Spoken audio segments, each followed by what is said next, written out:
কানে কানে বার্সিসাকে বলল, তারা যদি ভালো কাউকে তাদের বোনের জন্য খুঁজে না পায় এবং খারাপ কারো কাছে মেয়েটিকে রেখে যায় তখন কি হবে?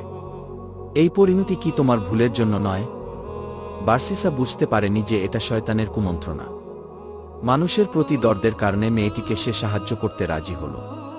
সে মেয়েটিকে গির্জার বিপরীতে একটি ঘরে থাকতে দিল।